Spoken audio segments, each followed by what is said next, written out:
what are first principles and why are they important? So what are first principles? First principles are the sort of founding assumptions on which a theory is based.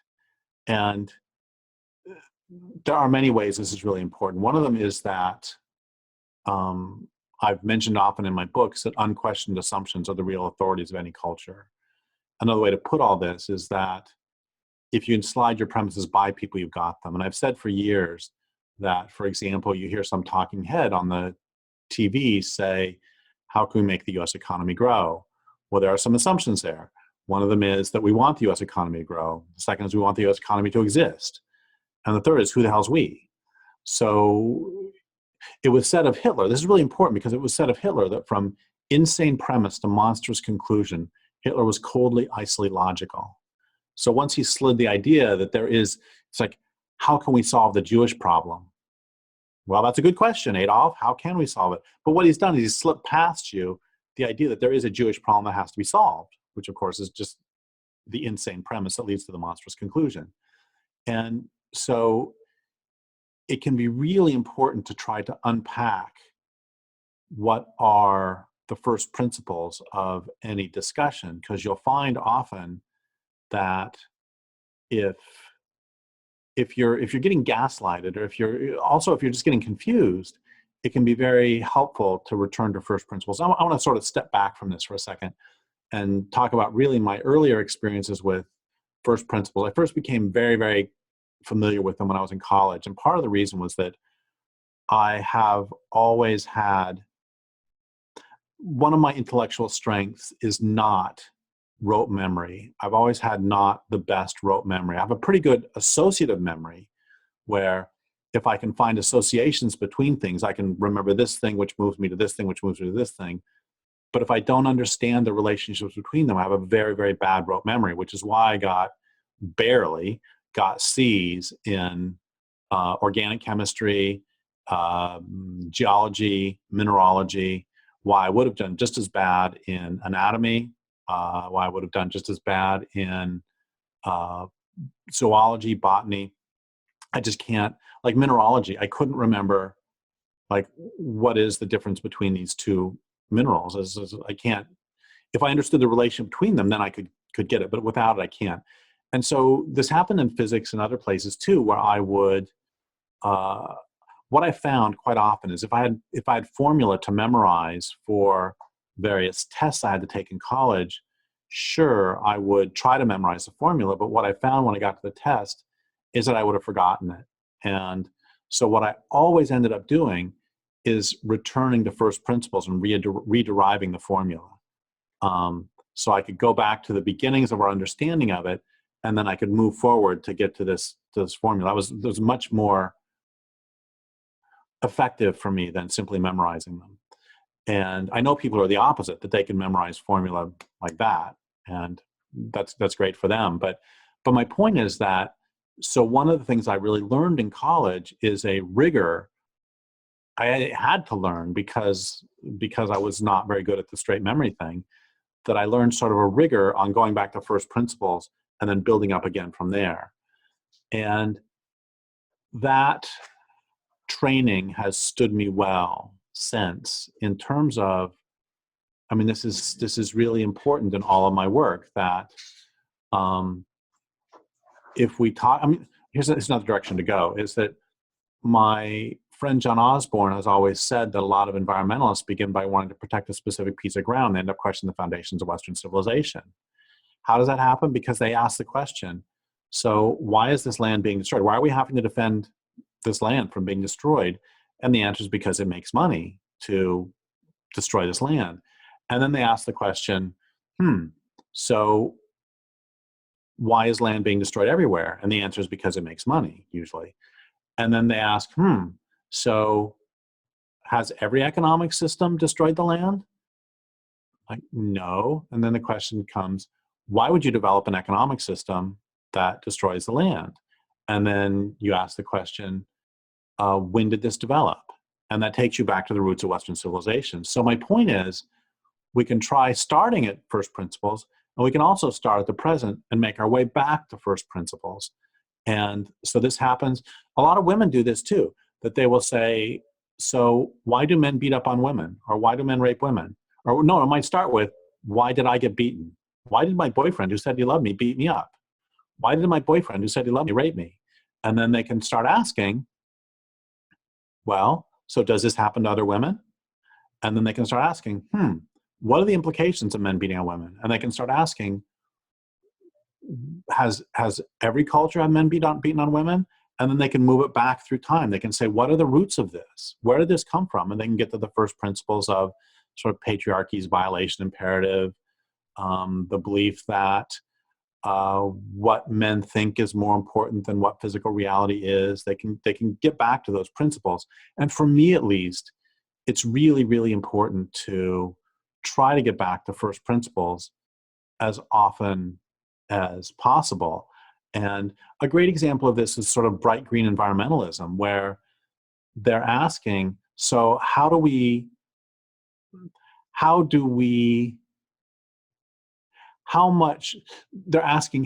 keep this party going a little bit longer using solar power and wind power? I've said so many times that one of the problems with so much climate activism is that so many of the mainstream solutions to global warming they take industrial capitalism as a given, and the natural world is having to conform to industrial capitalism, as opposed to taking the natural world as a given and making it so the culture has to conform to the natural world. What they're doing is they're not going to first principles, because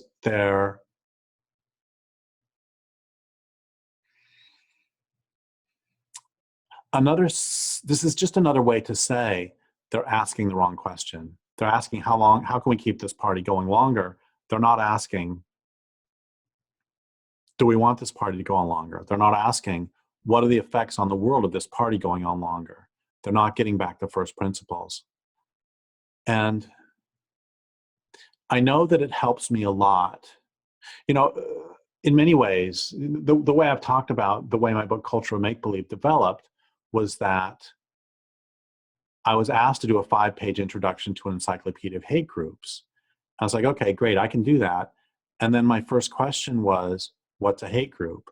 And you see how that's going to first principles, because instead of just going, okay, well, let's talk about why the KKK is bad, it's like, well, if I'm going to write what is a hate group, I need to ask, if I'm going to write about hate groups, I need to ask, what is a hate group? I need to go to that first principle. And so I went to a KKK website, and the KKK on their website was saying, we're not a hate group, we're a love group because we love whites.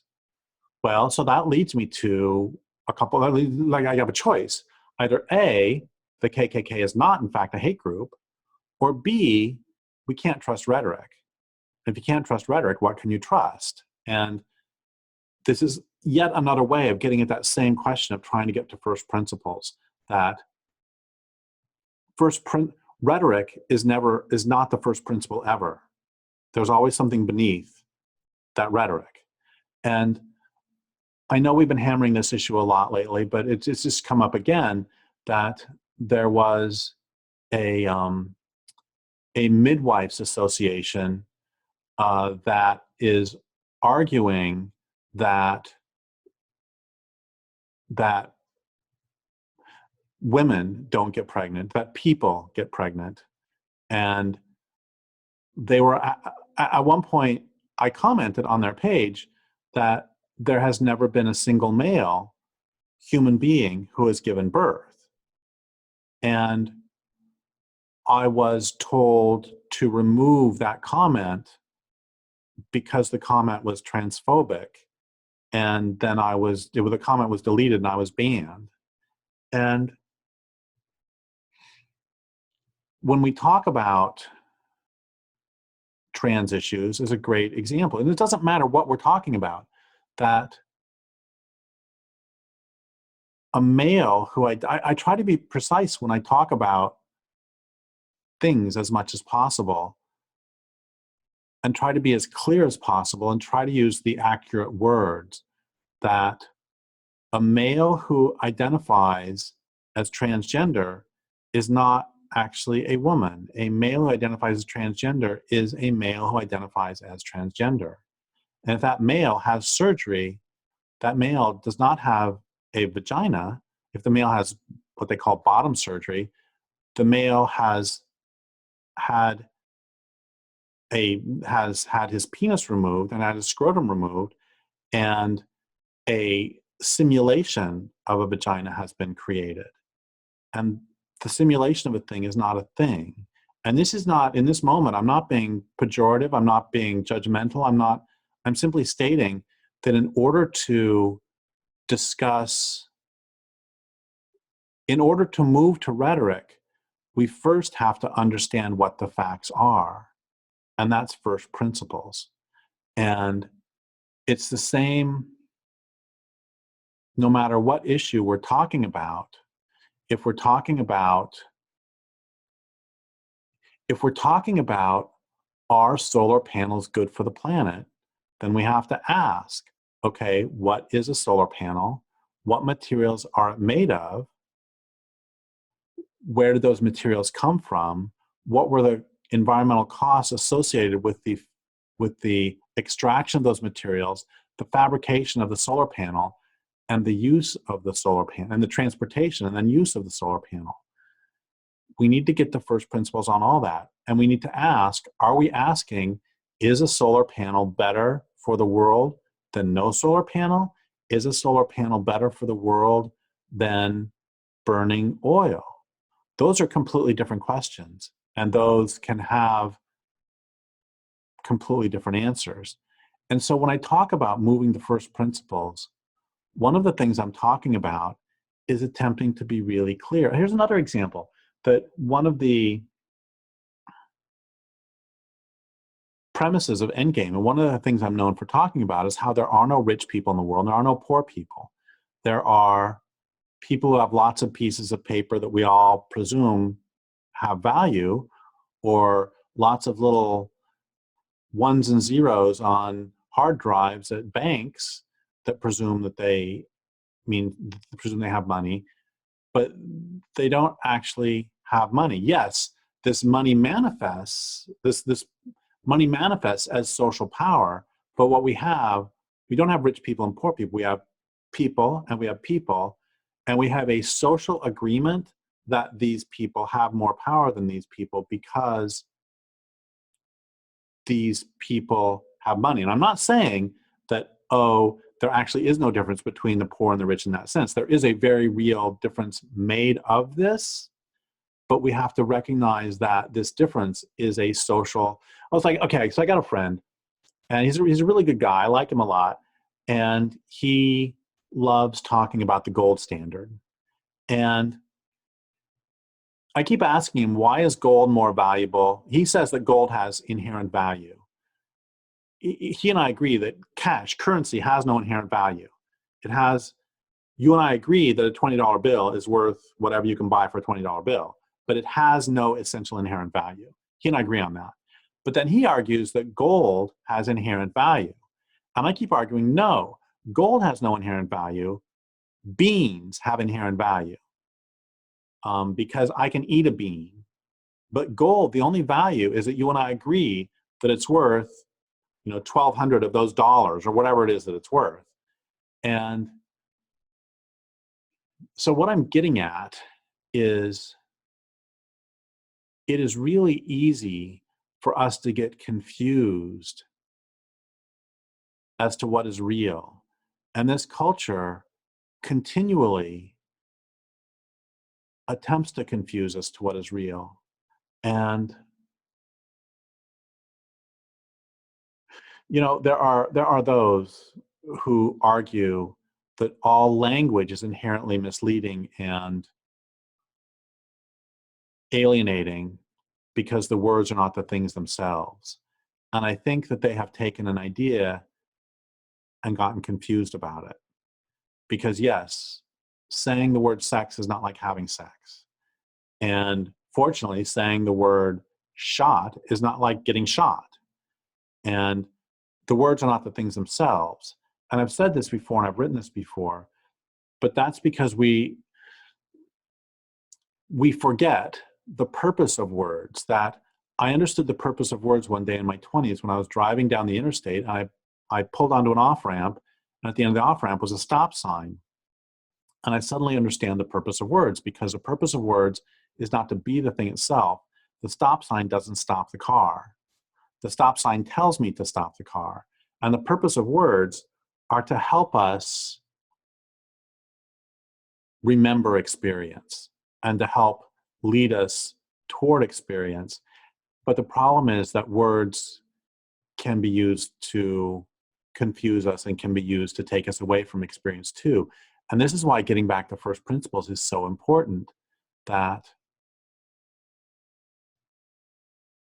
in order to unravel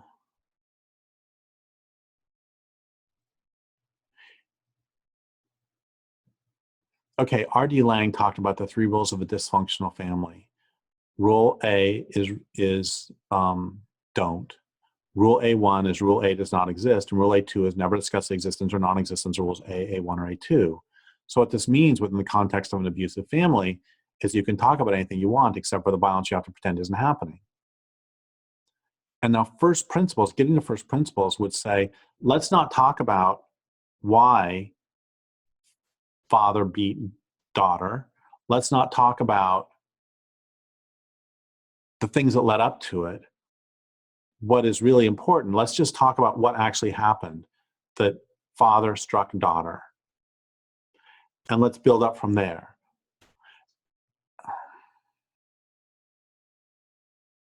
You know, I've had this happen in relationships too, where either I or the other person has done something that has hurt. Let's say I do something that hurts you. Then you can say, gosh, that really hurt. And I can say, well, I did that because of this and this and this, and because of what you did, and then you did this, so then I did that. And that's all fine.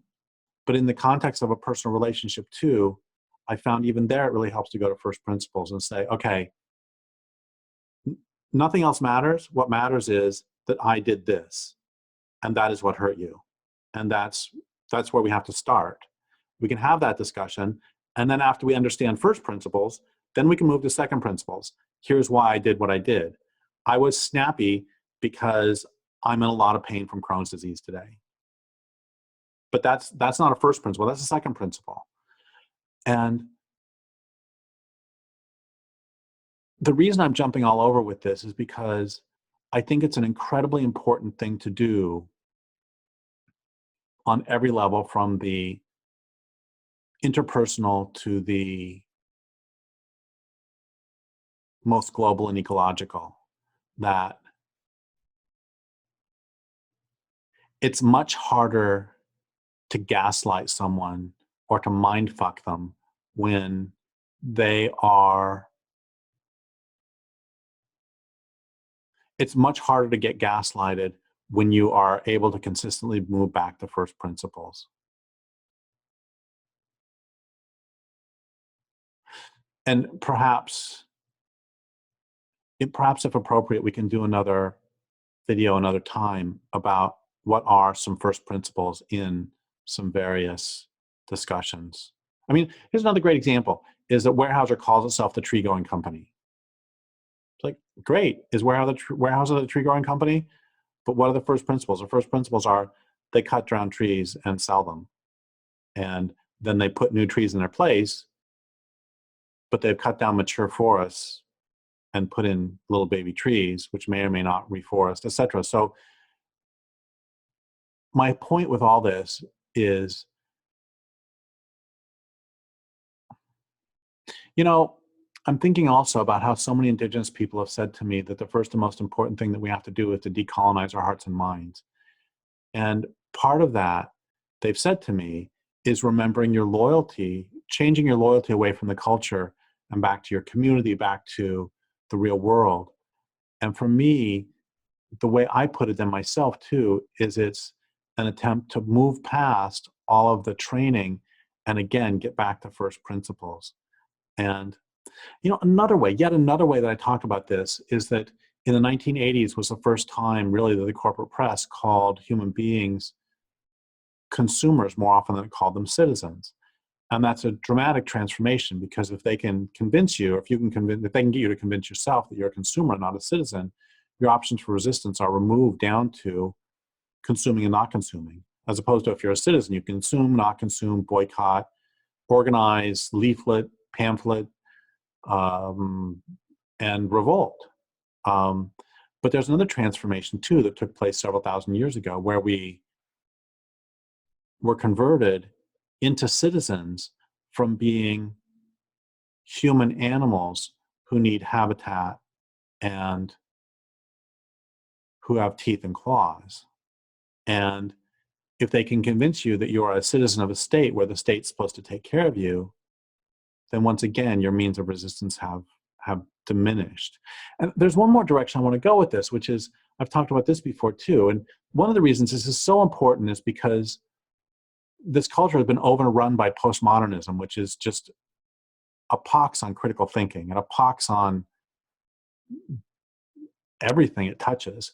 And my introduction to postmodernism, I've said this before, was a friend back in the late 80s who was dating a postmodern philosopher. And she and I had a conversation where I said something about rape being bad. And she said, well, no, we can say that rape is bad, but whether something is bad or not is based upon the stories that you tell each other. And I didn't have an answer for that at the moment. It just sounds really crazy, and I didn't know anything about postmodernism. And so I learned more about it. And then I was talking to Charlene Spretnak, who wrote the wonderful book, States of Grace, about postmodernism. And she said, we can cut through postmodernism with this. And she held up a glass of water. And she said, we can tell ourselves whatever stories we want, but the truth is, without drinkable quantities of clean water, you die. And so we can understand that drinkable quantities of clean water are a good thing, no matter the stories told. And her point is, we are animals who need clean water, clean air, who need habitat. And those are first principles. And you can build your entire philosophy and understanding of the world from those first principles.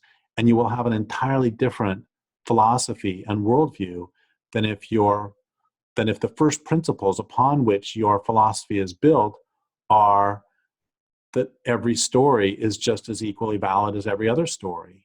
That's a completely different set that you're going to have. So again, the reason this is important is because we are told so many lies. And as I wrote at the beginning of A Language Older Than Words, in order to maintain our way of living, we must tell lies to each other, and especially to ourselves. That in order to break away from those lies, it is absolutely crucial that we become very disciplined and we practice very hard and we work very hard to learn how to find and understand, return to, and build up from first principles.